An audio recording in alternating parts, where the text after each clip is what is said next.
Hey there, YouTube. I'm Yukitsu. This is the Yukitsu Times. Welcome to my channel. Welcome to a Tuesday Talkshow. So, sorry that I've been away for so long. I've been having some problems with my vocal cords where it feels like they've been getting really strained because I've been talking a little bit too much. I talk for work, so I can't really afford to let my vocal cords get sort of crapped on.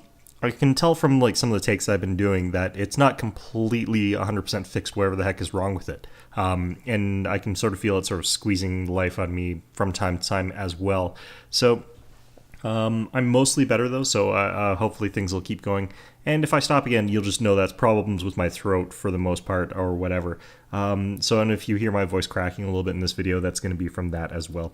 But in any event, let's get on with the video. So I wanted to talk again about D&D for this Tuesday talk show, and I wanted to do an advice video for D&D, or any RPG for that matter, on the only thing that I feel like I'm really, really good at, and that's actually character creation. There's lots of things that you can do in these sorts of games, and different players are better and worse at different things in it. The one thing that I've always been really good at is building characters and designing them and making sure that they're interesting in a lot of different ways. And there's a lot of different priorities for different people, and I like to keep that in mind when I'm making my characters.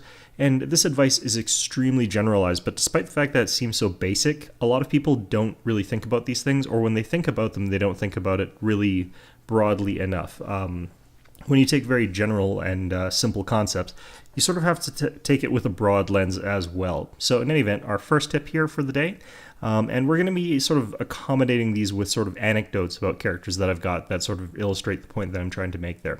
But in any event, let's start off with our first bit of advice here. And this is going to be in making your character one that you really enjoy. And this seems like it's going to be something that's super, super obvious. No one's going to build a character thinking, well, I want to have an absolute miserable time with this character. But the reality is a lot of people sort of take this as a very sort of narrow concept. What a lot of people will do is they'll sort of flip through the books. They'll see, say, a class that sounds interesting, has a really cool name, or it has a really interesting bit of lore or something like that. And they say, wow, that sounds interesting, I want to play this whatever thing. Or they'll see a mechanic and they say, well, if I get this ability and combine it with these other ones, I'll be able to do something really, really powerful and really cool. And, you get all sorts of different ways that players get this sort of inspiration, and they think that this is going to carry their character from level whatever to level whatever. And sometimes that's true. If you're the sort of player who is perfectly fine with playing a fighter that takes like a metal baton and beats people over the head with it, and you're perfectly fine with just rolling a d20 to hit a person for like 20 straight levels and you'll never get bored with that, then, that's something that's important to know. You need to know what you're going to enjoy. But if you're the sort of person who's going to get really bored with having a character that performs really poorly, and you've decided to go for this very complex sort of combination of feats or abilities or whatever, and you're not going to really come online, you're not going to really, really useful until you hit level 7, for example, then you're going to be pretty much not having fun for 6 levels of the game. And what if your ability doesn't scale into the game? You get this really interesting and neat combination that you sort of set your entire character up around. You get that ability, you use it for a few levels, and then you get tired of it. Or the game scales past it, and it's no longer that useful once you hit a different level. Like, let's say that's a really interesting, cool combination of things that you can do at level 1. But level 10, you still have that, and that was all you really set up for your character. And by level 10, obviously, using that same trick's not going to necessarily work anymore. So you have to think of something else. So there's a lot of different ways that you can sort of work around this problem, obviously. One of the ways that's most obvious, especially if you've scaled out of an ability, is to find other ways to make your character interesting as you're progressing it. So even though your initial creation was focused around one specific thing, you can branch out and you can evolve your character as you're going. It's a little bit harder if you're working towards something interesting, though. And another thing that could happen very easily is that your DM isn't really allowing opportunities for that particular ability to shine in his particular campaign. It might not be deliberate, although if you've gotten something that's really stupid broken, then it might be deliberate. And you might end up finding yourself bored. And this isn't just a mechanical thing. I'm making it sound like it's just, you built a character that can't do the mechanical thing. This might be roleplay as well. You might find that very, very early on, your character isn't an important hero, and you wanted to play someone who's sort of coming into that light, and you're sort of having a hard time being just that sort of very random peasant. Or you might have had that sort of concept of being the sort of reluctant hero, but you're in a campaign where that doesn't really work. There's no real incentive for a reluctant hero to go out and adventure. And so it really would just make sense for someone who is a reluctant hero to actually just not be a hero, just to stay home, and everyone would just be like, okay, well, we're just going to go without you then. That sort of campaign can happen too, so you don't really get to fully roleplay out that campaign concept. And so there's a lot of different factors that come into play that's going to vary from person to person, that's going to shove you in a different direction. And there's people who are going to take something that one person would be really bored with, and they're going to be completely fine with it. And there's going to be someone who takes a character that lots of people are really excited about, and they're going to be bored with it. And this is why it's not easy to apply real concrete advice to this. It's to just look at your character, try and figure out what they're going to be doing throughout the campaign, figure out when and where they're going to be fun, try and keep in mind what you're going to be doing throughout the length of a campaign, and see if you can sort of adjust for things as you're going. Having a character that's going to last you, is going to be interesting to you, and is going to be fun for you for a wide variety of situations and throughout a wide number of play sessions is really important. And it's something that I think people really underestimate in terms of when they are building their character. They don't really think very hard about whether or not a concept is going to be fun for them and is going to last them throughout an entire campaign. All right, and moving on to my second tip here. This one's also fairly general and does apply, again, to every single type of RPG you can play out there, class or not class-based. And this one is make sure that your character is going to be, at the very least, tolerable for everyone at the table, and preferably something that everyone, as many people as possible at the table, can enjoy. There's a lot of different ways in which players build a character very selfishly, and they end up making the game a lot more miserable for other players. And in retaliation, there's easy ways for other players and the DM, always remember that the DM is another player at your table, to make life miserable back for you. And it's either by, if your character's really obnoxious, the DM could just sort of start ignoring you and your character whenever you're acting out. If it's an alignment thing, your party could sort of just realize that your character doesn't really fit in with the group in a way that makes sense, and they might just kill your character off, which would be perfectly in keeping with certain things. And again, this is going to vary from group to group. My group, for example, is one that doesn't really pay that much attention to alignment. So if we had a very large group of players, let's say there were 5 of us or whatever, and we've got 4 players who are all playing good aligned, like paladins and stuff like that, we're not the sort of group that's going to mind if a 5th person shows up and says, I'm going to play an evil necromancer. And our DM is not going to punish the paladin players for having an evil necromancer in their party, and we're not going to really worry about it. That's just the way our group works and operates. We don't care about that sort of element of party conflict. And the same goes if, like, we have a party of, like, say, 3 evil people or 4 evil people, and one player decides, I'm going to play a paladin. But this gets really disruptive in certain play groups, so it depends on who you're playing the game with and what their sort of style is. And as well, if you're the one person playing the odd person out, you're not going to go out of your way to really flag everything with your sort of alignment and make sure that everyone knows that you're that alignment all the time, because that would be annoying even in our group, where we're quite tolerant of the fact that that's what you are. For example, we wouldn't tolerate if a single paladin came into a group when we're all playing evil things and you just started trying to smite all of us. We wouldn't really take that very kindly. But we would tolerate you playing that and role-playing that out and just being like, yeah, well, we have our differences, but we all ultimately do our thing or whatever. So the other way that people can sort of get on other players' nerves without alignment is, actually role play. It's through playing the character in a way that's just obnoxious or whatever. So if you've got a concept in your mind for a character, it's going to be kind of annoying. A classic example of someone who is deliberately annoying is the Kender. The Kender are a race from Dragonlance. They're a little bit like halflings in a lot of regards, but they have no concept of personal property, and they go around just stealing things from people. And this is a really obnoxious sort of playstyle where you're just going around stealing stuff from other players and not really contributing as much because you're too busy stealing from party members and stuff like that. And they're annoying to the point where I've got like this kill on sight policy of Kender, and it's shared by a lot of our group. If you're in my particular play group and you decide I'm going to play Kender, you're going to get party killed like right away, because we don't tolerate that shit at all. And it's going to be because we know that you playing that character is going to ruin the fun for everyone else at the table. and so we're going to ruin your fun before you can do that to us. That's sort of the mentality there. It's a bit of an immature one, but it is also necessary to keep the game from being only interesting for one player. There's lots of other little ways that your particular character might grate on the nerves of the table. Now, some players are just really easy to irritate, and if you've got a particular player in your group who's just really, really sensitive and just needs to control everything and is irritated by it no matter what you play, don't worry necessarily too much about that guy, but just as long as most of the people at your table are fine with what you're doing, and you're tolerable to that last guy as well, then you're probably on the right track. And my particular table doesn't have anyone that's really that fussy about what other players are playing. So my particular table doesn't have that problem individual. So at my table, when I make a character, I feel as though I want to make it so that it's at least tolerable for everyone there. And when I can, I try to make it a character that every other player is going to have fun interacting with. And this can be either mechanically, by making it something that's going to allow other players to shine in combat, allow them to do their thing, have my own sort of niche that I've carved out there, allow other players to sort of... I like playing characters that sort of elevate other characters from time to time as well as having a distinct and interesting personality that other people can bounce their character's personality off of.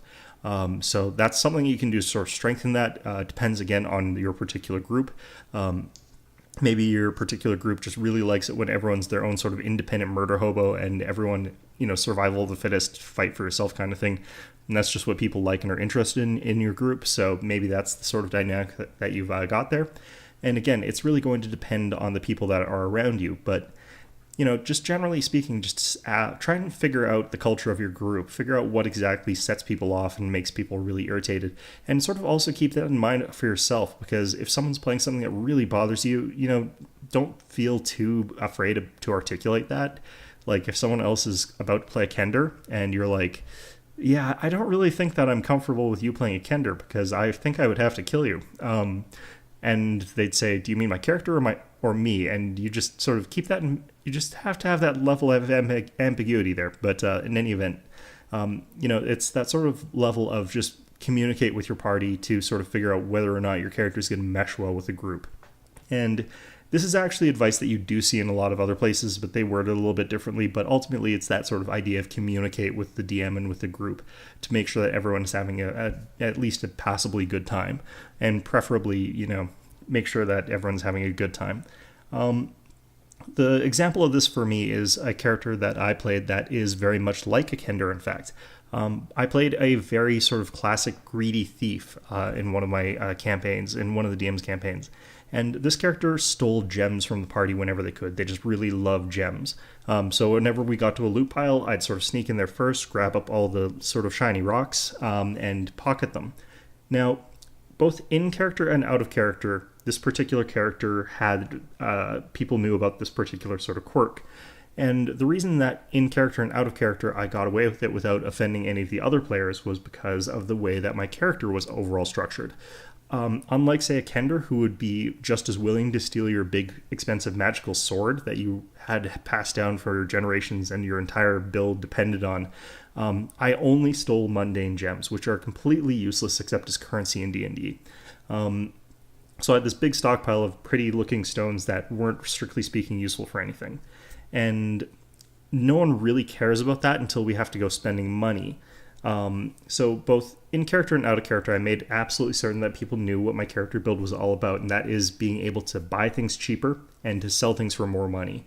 And one of the quirks of this was that my character was able to go into the market with all the stuff that we had from the dungeon, hauled it back, and then we'd go ahead and just chuck all the useless magic items that we didn't want, because it was that sort of high-level magic kind of campaign.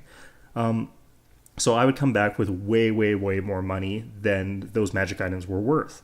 And so the fact that I was taking money from the party didn't bother the other characters in character, because they knew that even though I was doing that, or suspected that I was doing that, depending on the character. But even though they had those suspicions about that, they knew that they were way, way wealthier than they were if I had left. So in character and out of character, players knew that it was more beneficial for me, for them to keep me around, and that my behavior was deliberately sort of toned down just to make sure that it was under the level where it would be harmful to anybody. So because of that, no one really called me out on it, and it was perfectly fine with our group. And again, this sort of character might be someone that a particular player might get irritated by. In another campaign, they might sort of really dislike what you're doing, even if they're benefiting from it. Well, they didn't benefit from that particular action, but from the character as a whole. So you just sort of have to keep in mind that in character and out of character, you have to sort of keep those separate, but you also have to keep them both consideration. And your character has to be able to sort of meet people's expectation both in and out of character. So that particular character easily could have fallen off and been something which was really irritating to the rest of the party. We've actually had other players play that sort of character archetype where they would steal stuff from players and didn't really contribute anything. And those sorts of characters were not considered acceptable by our group, and they were considered something that irritated other players. So, that's a very easy... It's a thin line to walk, but it was one case where I managed to do it because I was paying attention to the fun that other people were going to have at the table and in that particular campaign. All right, and so let's get to our last piece of advice here, and this one's going to be a little bit more system specific. This is going to be for things which are largely class-based. So there's plenty of systems out there that are either point-buy based or which are sort of loose percentile based, which don't really rely on sort of stringent class ideas or archetypes or whatever. So things like Call of Cthulhu, which I can't remember what the base game that runs off of, where you just have a list of skills and that essentially defines your entire character. In a game system like that one, all of the abilities are sort of very clearly spelled out, and they're very limited in terms of what they can do. So it's very difficult to fall into the trap of taking abilities that you don't actually really want. But if we move over to a very class-oriented system, and even in sort of limited, almost class-like systems like Shadowrun, you start to run into the situation where players begin picking and choosing abilities based off of the sort of titles of things, based off of the lore of things, based off of the sort of fluff of the abilities. And inherently, in and of itself, there's not much wrong with this, so long as you know exactly what it is you're doing.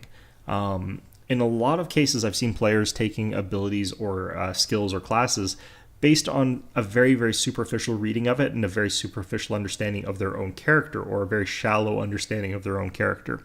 There's, for example, this isn't an example of anyone in particular, but let's say that I want to play a character that wanted to throw fireballs at people, and I saw a class with Pyromancer in the title or something like that, and I'd be like, wow, that sounds exactly what I was looking for, so I take that as a knee-jerk reaction based on the name of the class.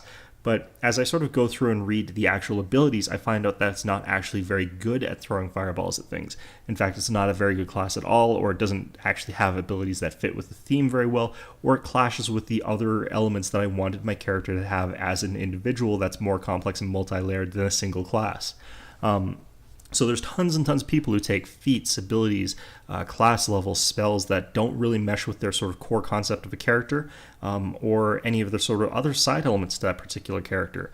They simply take these abilities on very, very superficial grounds, and the fluff of the game is surprisingly superficial in terms of role-playing. If I wanted to play someone who went around lobbing fireballs at things, and there's some sort of thing that indicates in the flavor text that this is a guy that's really good at throwing fireballs, well, you could take that class and you could have the sort of fluff say that you're someone who goes around fireballs, or you could become a sorcerer and be a guy who's good at throwing fireballs, because the sorcerer as a class is by default good at throwing fireballs. So it really does come down to actually the mechanics in a much stronger way if you're looking for those sorts of roleplay options. Now, if it's this particular class gets you into this particular guild or whatever, and it's a secret society of blah, blah, blah, blah, blah, okay, yeah, maybe you need to take that sort of thing for those sorts of roleplay options. But unless your DM is really delving into very specific things in the world, it's unlikely that they're the only interesting group of people that you could affiliate yourself with. And even if they are, you would take that in the sort of knowledge that you're taking that for those roleplay opportunities and not for the mechanics, which might leave your character completely gimped later. But, hopefully that doesn't happen. An example of this is the character that I'm playing right now. I'm actually really used to playing characters as off types. That means I'm playing a class doing things with that class that I'm not meant to do, or that class is not intended to do. So what I'm actually doing is filling the party's rogue archetype. And while my character is multifaceted and has many different dimensions to it, so I've got many abilities that are not roguelike, I am, in terms of core concept, the person who does skills for the party, who's capable of bypassing skill checks, who's capable of doing the roleplay social aspect of it, especially the diplomatic side of things, and so on and so forth, as well as the character who's able to do the scouting and stealth sort of element and dealing with traps and so on and so forth. So that's the character archetype that I've gone for. And people who are sort of reading through the books would immediately say, well, just play a rogue. And I didn't do that. I'm playing an oracle. And there are ways for Oracle to get the abilities that they need to do. And the particular classes and sets of abilities that I'm going into give me the easy ability to do everything that I need to as a rogue. But the things that I didn't particularly need for the character I wanted to build, the character I'm building is actually a reporter, a really trashy tabloid news reporter. So the character I'm building doesn't need to have sneak attack. And doesn't need to have rogue talents, and doesn't need to have some of the other elements that are available to rogues. I just need to be able to break into places, find evidence and stuff like that. I need to be able to sort of ask questions of other characters in roleplay terms. I need to be able to get out of sticky situations. I need to be able to find things. But I don't need to have that sneak attack. I don't need to be in fights the same way that rogues are, for example. And the other element about why I picked Oracle is because my character is, of course, also a snow fox, and this is the first time actually I've ever played anyone that goes by Yukitsu as the character name, which is actually why I wanted to play this character, just as an inspired moment of I wanted to play something that follows that sort of YouTube thing there. So the reason that my character is an Oracle is because it gives me access to some snow-based spells and abilities there. So this whole sort of combination of what my character is and what my character does is better facilitated by a class that doesn't necessarily stand out as the obvious choice when dealing with what I want to actually do. What I want to do is be a rogue. What I want to do is also a bunch of other things, and I need to cut out some of the abilities from rogue, so I end up with this other class that's able to do the things that I need to do, and doesn't do the things I don't need to do. And the thing about this is that this is going to be something that you do to one degree or another. You're not going to necessarily be able to say, well, I need to play the party healer, so I'm going to figure out a way to do that as a fighter, for example. There's sort of degrees to which this is accomplishable, and there's degrees to which you as a player are going to be capable of doing these things with your own personal knowledge of the game system at hand. If you yourself are not particularly well versed in the game, just make sure it's like, I want to play a rogue, and you look through the rogue and it doesn't quite do what you wanted it to do. Just try and figure out a way around that. Maybe ask for some advice, try and figure out how to maybe get an archetype or a prestige class that fills in the blanks there to get you exactly where you want to go as a particular character. For a person like me, I don't have to do that. I just sort of know, it's like, okay, I want to play this kind of rogue, so I'll play an oracle. But if you're not at that sort of stage of understanding the rules, you don't have that level of rules mastery, there's no problem with that. You just have to sort of be careful about the titles. You have to realize that a lot of them are really misleading. A lot of feats are traps. A lot of feats are going to say, this makes you really amazing at X, Y, or Z. Here, have +1 to something that's tangentially related to it. Just read those through carefully, understand what you're taking, and sort of make sure that you understand what's going on when you build your character. Because the name of the feat and the little fluff blurb underneath that feat, those don't really mesh with how you roleplay your character, because when you are trying to roleplay your character out and you can't actually do the things mechanically that you're boasting that your character should be able to do, you're going to look like an idiot compared to the person who read the mechanical text and understood it a lot better. So anyway, that's the advice I'm going to be giving you guys for character creation in D&D and class-based systems in particular for today. Hope you found this video enjoyable, and of course, as always, hope to see you guys all next time.